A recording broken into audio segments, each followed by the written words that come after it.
あ、レッド、デッドリデンプション。これ僕です。ゲームかな。これちょっとゲームの話なんですけど、レッドデッドリデンプションっていう、でも発売自体は結構前なんですよ、でずっと存在は知ってて、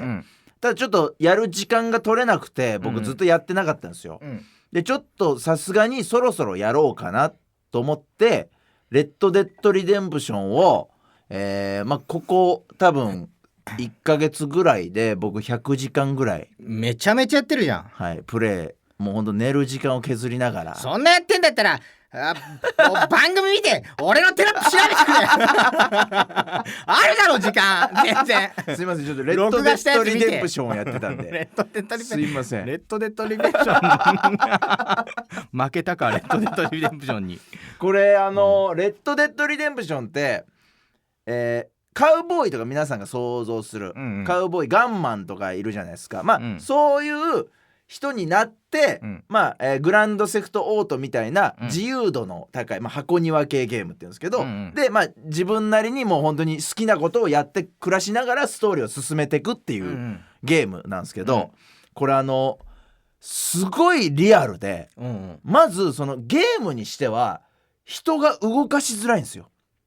そのゲームってさ、やっぱさデビルメイクライとか特にそうだけどさ、もうほんと主人公がすごい軽やかじゃない、もうすごい身体能力、もうジャンプもこんな高くいくんだみたいな感じなんだけど、重たいのよすごく動きが。だから人によってはめっちゃだるって思うぐらい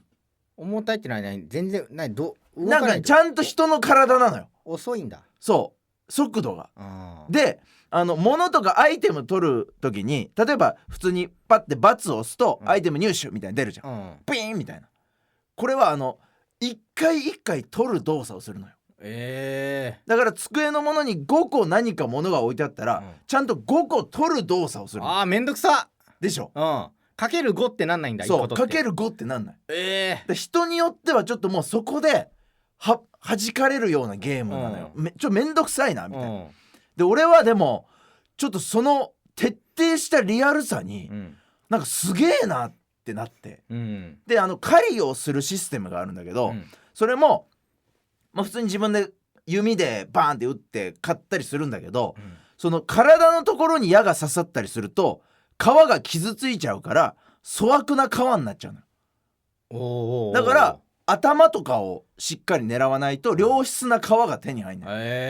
っていうで矢とかで子孫汁と、鹿がこうビクビクビクってまだ生きてんの近づいていくと、だそれになんかとどめを刺したりとか、ものすごいリアルに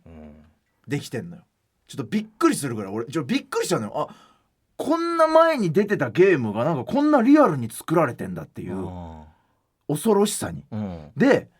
極めつけがそのグランドセフトオートとかそういう箱庭系ゲームにありがちなんだけど、人を殺してしまうことってあるじゃない。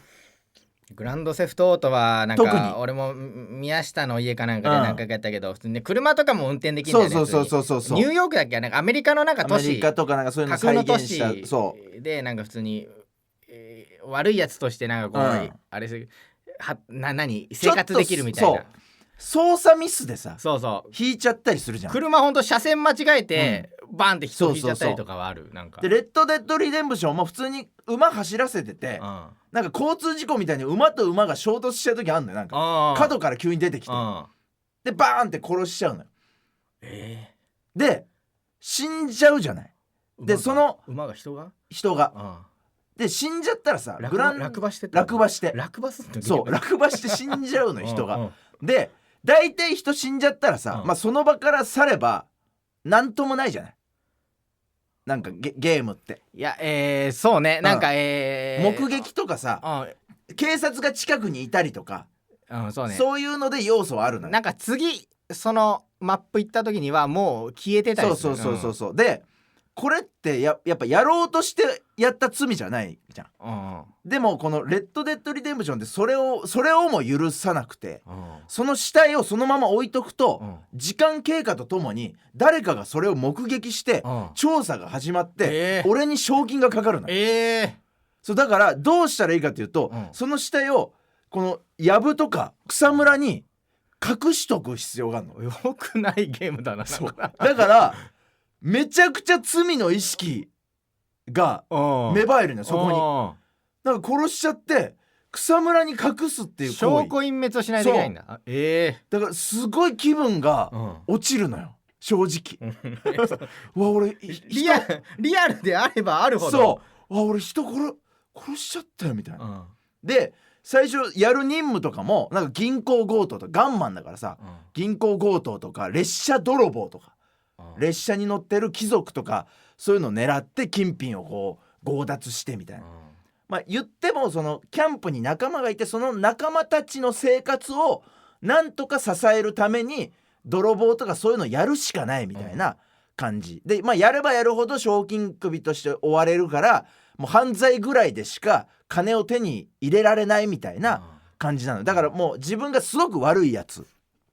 でなんかそういうリアルさもあってどんどん罪の意識が芽生えてくのよ、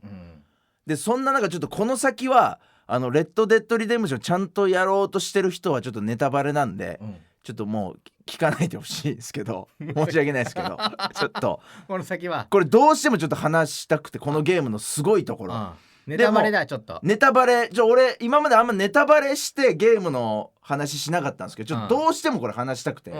でこれ進めていくと、主人公がある街で急にこう咳込み出すんですよ、みたいな、でも手を見ると血が出てるんですよ、でも周りが真っ暗になって視界がバーってぼやけてくる、なんで、でフラフラになって、やばいやばいどうなるのみたいな、別に敵が周りにいるわけでもなくただ自分が病気になって、で倒れんのよ、で目覚めたらその医者のとこにいて、で結核ですって言われるのよ、でもうほんとこれはもう治せないから覚悟を決めてくださいみたいな、で一応なんか抑える薬はもらえるんだけど、もう自分が結核であることはもう変えられないんでゲームとしてのイベントとして結核だから、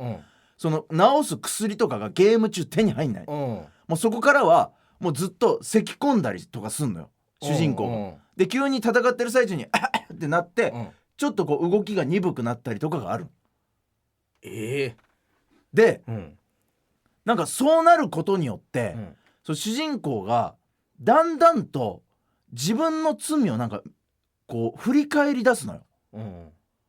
自分がやってきたこと、自分が病気になってあと余命いくばくかって言われたら、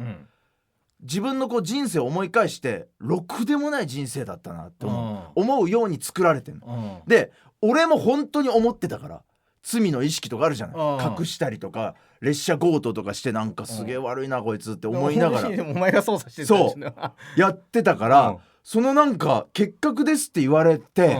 でその帰り道馬に乗りながらキャンプに戻るんだけど、でまあその帰り道は5分ぐらいの道筋なんだけどさ、俺なんか馬でこう移動しながら、気づいたら泣いてたのなんか。で誰が主人公がお前俺コントローラー握ってるお前別にその向こうがムービーとかそういうので泣かしてきてるわけじゃないんだけど、そのプレイヤーに芽生えた罪の意識を利用して主人公が病気になることによって振り返らせて泣かすっていう俺もとんでもないゲームだな。いやそう知らなかった。いやなんか名前は聞いたことあったけど、そのやったことなかったから。それでこのレッドデッドリデンプションがまあ赤い血の償いって贖罪っていうあがないかな、あがないってあんま普段聞かないんだけど、まあ要は償いのこと、だ罪を償うみたいな、もうとんでもない神ゲーだなと思って、ちょっとどうしてもちょっとこれをね話したいやでもすごい知らなかったこれ。構成してる今だからなんか自分の俺はもうお前ってマジで入り込むよねそうよくね俺はもう前世があれだと思ってるめっちゃ悪いそうというわけでそろそろお別れのお時間です。この番組では皆さんからもトークテーマを募集します。午後1時から番組丸ごとポッドキャストで配信します。以上宮下草薙の宮下と草薙でした。奥さんは横でどんな目で見てるんですか？横でネイルしてる結核って言われた時に横でネイルしてる面白い